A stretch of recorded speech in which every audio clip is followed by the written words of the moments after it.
Vamos tratar então de um assunto importante aqui.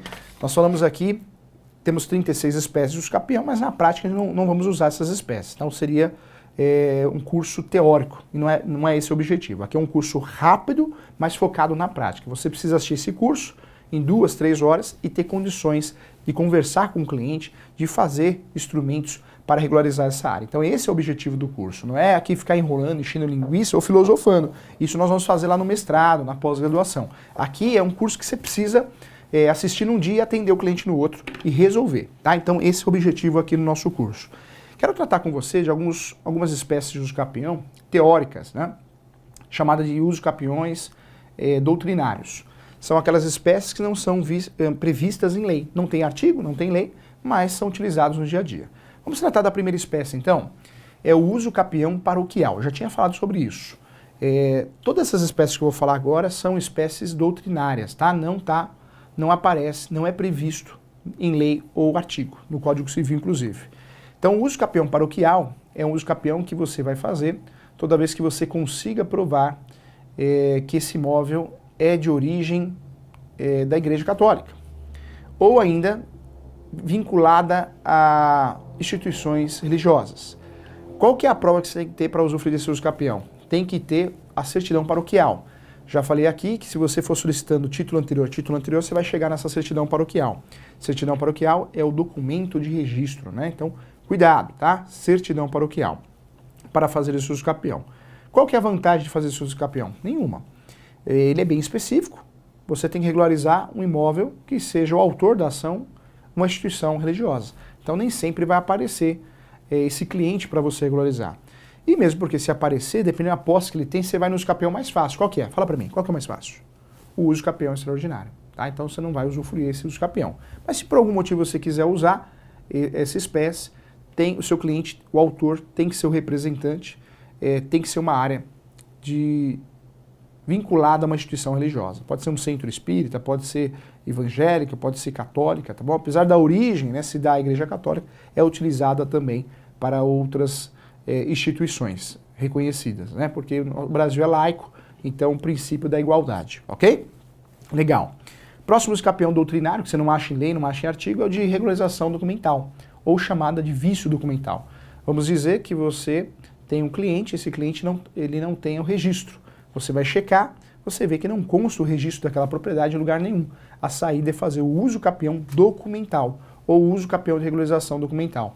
Ele é doutrinário, jurisprudencial, seu cliente precisa ter 10 anos de posse, por isso muitas vezes a gente deixa de lado e acaba usando ordinária mesmo, mas é um usucapião que você precisa saber, porque ele aparece no dia a dia, na prática também, tá bom? Então, o usucapião é interessante, o usucapião que tem o objetivo de regularizar um documento, quando não tem, tá? Então, uma espécie interessante. Vamos lá, quero bater um papo com você sobre a prática na peça de usucapião. Você sabe que o cartório, quando você faz o usucapião no cartório, ele já fornece para você a escritura pública. Não precisa o advogado perder tempo elaborando a escritura pública. Mesmo porque você faz a escritura pública, entrega para o cartório e fala, não uso esse modelo, nós temos nosso modelo já aprovado. Então nem adianta perder tempo com isso. Já falei dos riscos de fazer o usucapião no cartório, não que seja um risco, mas é uma carta na manga, nem sempre dá para fazer no cartório. Então vamos focar aqui no usucapião na prática, o usucapião judicial. No usucapião judicial nós temos aí sim o usucapião que deverá ser feito com base numa peça sucinta. Não precisa ser uma peça pesada, cansativa. Nem oriento fazer isso, tá? Uma peça pesada e cansativa. Oriento você fazer uma peça de usucapião de no máximo 3 folhas. Salvo algumas exceções que vai chegar no máximo a 10, tá? Mas não passar de 10, é muita coisa. O usucapião não adianta ficar batendo muito nas histórias, né? Você tem que bater nos requisitos. Como que você vai desenvolver a peça? Sempre, mas sempre. Falar da posse do seu cliente, que ela é mansa e pacífica, e do animus domini, a alma de dono. Isso aqui pode aparecer em tópicos, em destaque, caixa alta, ou dentro dos fatos, legal? Então isso é importante. Os documentos, conforme o artigo 320, tem que ter os documentos. Quais são os documentos obrigatórios? Planta e memorial descritivo, a chamada topografia ou georreferencial, certidão de propriedade atualizada, seja transcrição ou matrícula, e também as certidões de distribuições cíveis, no nome dos autores e dos réus. Se tiver um autor só, do autor. Se tiver um réu só, do réu, ok? São documentos obrigatórios. Vou juntar documentos também facultativos, contas de consumo, água, luz, entre outras, telefone, Tributos, se o seu cliente pagou esses tributos, eu vou juntar. Fotos, recibos, isso ajuda muito também na peça, tá? Nós vamos trabalhar com o uso capião com as duas provas. Provas orais, testemunhas, depoimento pessoal e provas documentais. Quando a situação de prova documental é muito boa, aí você consegue trabalhar só com a prova documental sem trabalhar com a prova oral, ok? Quais são as provas documentais que nós podemos usar no uso capião? Em sentido estrito, qualquer recibo, conta de consumo, cartão de crédito. Também a pericial sempre vai pedir perícia no uso capião, sempre vai pedir perícia, tem que ter perícia. Pode antecipar a perícia para não gastar com o topógrafo. Lembrando que a planta normalmente vai ficar arquivada na prefeitura. Se não achar na prefeitura ou o departamento que ela delegue isso, vai achar no cartório de imóveis. Se não acha na prefeitura e nem no cartório de imóveis, se não está guardada dentro de casa, tem que fazer uma nova. E aí vai pagar um topógrafo para fazer. Se não tem dinheiro, pede a antecipação da perícia. Normalmente o judiciário aceita, tá? Então cuidado com isso. Quando eu falo aqui da peça em si, vamos lá, vamos bater na peça então. Endereçamento, vara civil. Se tem a vara especializada em registros públicos, é para lá que eu vou mandar. Qualificação. Vai qualificar só o autor, não tem réu. Uso capião é uma ação consensual, ela é declaratória, não tem réu. Não tem réu, tá? No TJ nós fazemos o cadastro do réu porque o sistema exige que a gente faça o cadastro. Lá no final da ação nós vamos pedir para citar o proprietário. Nós chamamos de réu para ficar didático, mas não tem réu, tá? Então o ideal é ter a qualificação do autor e pedir a homologação, não tem réu. Lá no final da peça, no pedido, a gente pede a citação, não do réu, mas do último proprietário. Nós falamos réu para ficar didático, não existe réu, tá bom? Importante. Depois, nos fatos, você vai contar a história, da forma mais sucinta, mais resumida possível, sempre apontando a posse, mansa e pacífica, e o animus domini, função social da propriedade e se a posse é exclusiva. Depois vamos no fundamento. O fundamento, você sabe, você vai escolher uma das espécies, uma das 36 teses. Nós temos 36 espécies, modalidades ou teses de uso capião. Sempre você vai usufruir da ordinária e extraordinária quando possível. Só não usa elas quando não pode. Aí vai cair na uso capião urbana ou rural constitucional. Tem a coletiva, tem essas espécies doutrinárias. Cuidado, sempre você tem que fundamentar com base em uma só, não em duas ou três. O pedido é feito com base em uma tese só. Depois aparece aí, no nosso uso capião, o valor da causa, né? O valor da causa, já falamos aqui que é o valor do bem, ok? Vale a pena lembrar que no uso capião, no pedido, o que nós devemos pedir? A procedência da ação e temos que explicar passo a passo. Anota aí, requer a procedência da ação para que seja aberta requer a procedência da ação para que seja aberta uma nova matrícula no cartório de imóveis, vírgula, caso não seja o entendimento do cartório de imóveis, aproveitando o princípio da continuidade da matrícula ou do aproveitamento da matrícula, que seja averbada a sentença, gerando efeitos declaratórios. Ou seja, o cartório abre matrícula, é o certo. Mas se o cartório gosta de conservar a matrícula, não gosta de ficar abrindo muitas matrículas, por segurança jurídica, ele faz a averbação da sentença e só vai ter acesso, né, só vai ter validade dali para frente. O que aconteceu no passado, gravames, tributos, penhoras, não vai impactar, porque é dali para frente. Eu faço a averbação e dali para frente é uma nova história. Ação declaratória, nova história, tá? Por isso eu gosto que justifique assim, fica legal. No pedido é importante pedir a citação dos confrontantes, sempre. Lado direito, lado esquerdo e fundos. Lembrando que o síndico é o representante em caso de apartamento. Já pensou você ter que citar um apartamento? Teria que citar 200 famílias, ficaria inviável, né? Por isso o ideal é citar sempre o representante, o síndico profissional ou administradora. Se for PJ, você vai citar também o representante legal da pessoa jurídica, ok? Vale a pena lembrar então que a citação dos confrontantes é obrigatória, lado direito, lado esquerdo e fundos. Em alguns estados existe a citação obrigatória frontal, que é o vizinho da frente, tá? Então fique atento. Bateu a parede, tem que citar. Vamos dizer que você tenha 2 vizinhos do lado direito, tem que citar os 2, os 3, os 4, os 5. Bateu parede, é vizinho, é confrontante. E em alguns estados, como Rio Grande do Sul e outros estados, alguns juízes entendem que a citação frontal é necessária. Então fique atento em relação a isso. Citação é diferente de manifestação. Obrigatoriamente, no uso capião, tem que dar manifestação. Quem? O MP, o Ministério Público, as fazendas, a União, o Estado, o município e o Distrito Federal, se você estiver advogando no Distrito Federal, tem que se manifestar. Mas não é citação, é manifestação, sob pena de nulidade. Então, as fazendas, União, Estado, município, e também o Distrito Federal, quando você está advogando no Distrito Federal. E o MP, Ministério Público, tem que te dar parecer. Normalmente as fazendas nada se opõem. Se acontecer da fazenda se opor, você vai verificar o que está acontecendo, vai falar que nada tem a ver com o pedido. E o MP também normalmente não se opõe. Em alguns casos o MP se opõe de forma genérica. Não concordo com o uso capião. Aí você tem que bater nisso, hein? Tem que falar que não tem sentido e não tem fundamento, requer o andamento do processo, ok? Fiz uma ação certa vez, recentemente, uma ação por uma associação de moradores, direito de moradia, e o MP, pelo valor da causa, 1 milhão, a área é enorme. Lembrando que o uso capião pode ser feito por pessoa jurídica também, pode ser autor da ação de uso capião. Então o imóvel tinha um valor de mais de 1 milhão. Aí o MP bateu. Falou, olha, aqui não, por que vai fazer esse uso capião? Por quê? Qual o motivo? Eu quero a improcedência do pedido. Aí nós explicamos que não tem sentido nenhum. Improcedência por qual motivo? Estamos cumprindo a função social da propriedade. A associação está fazendo o uso capião daquela área maior para depois fazer o desdobro e dividir para a comunidade, ok? Então tem que saber bater, não pode aceitar qualquer coisa. E você que está aqui assistindo esse curso, você não pode aceitar qualquer coisa.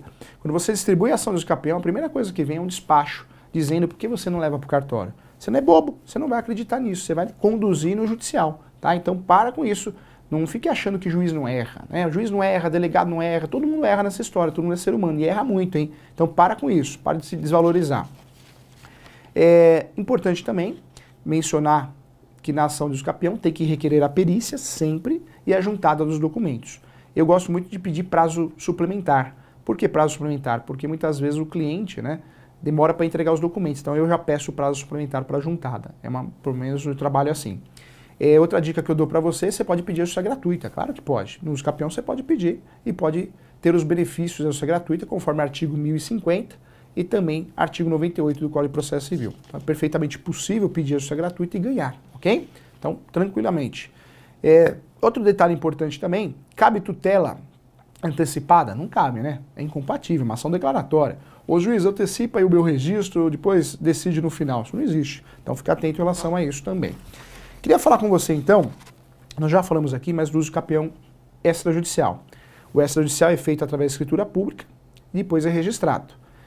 Nós não vamos levar para o cartório quando tem litígio, quando a documentação é confusa, e normalmente quando tem menor e incapaz, ok? O extrajudicial, quando você leva, você percebe que é uma situação muito perfeita, o cartório vai lavrar uma escritura pública de uso capião e o registrador vai registrar. O sistema é híbrido, você dá entrada no cartório de imóveis ou você pode dar entrada no tabelião, vai depender da orientação de cada estado. Vem a resolução, já falei aqui, a resolução que veio regularizar esse uso capião.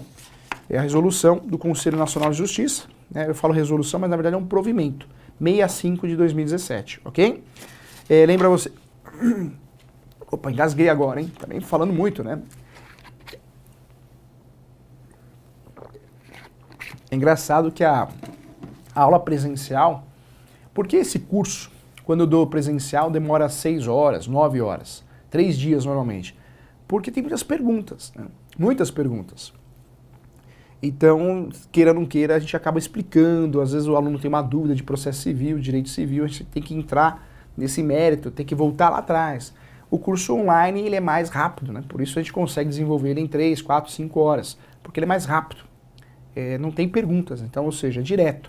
Isso é bom, mas ao mesmo tempo é ruim, porque você não consegue fazer as perguntas. Por isso eu oriento você a acompanhar a agenda do professor na sua cidade, e caso você tenha a possibilidade, por mais que você tenha feito esse curso, excelente, mas venha fazer o presencial, porque a gente faz uns casos práticos, oficina de prática também muito legal, tá bom? Vamos lá. Qual que é o fundamento, então, do uso capião extrajudicial? Artigo 71 do Código de Processo Civil e também 216A da Lei 6.015, que é a Lei de Registros Públicos, tá? Então, importante bater um papo sobre isso. Já falei do provimento 65, 2017, importante, né? Temos que tratar desse assunto. No uso capião extrajudicial, vem as perguntas aqui. Então, vamos lá. Primeira pergunta aqui, ó. Vamos lá, é o Fernando. Fernando pergunta aqui, professor Júlio, o que é o uso capião extrajudicial?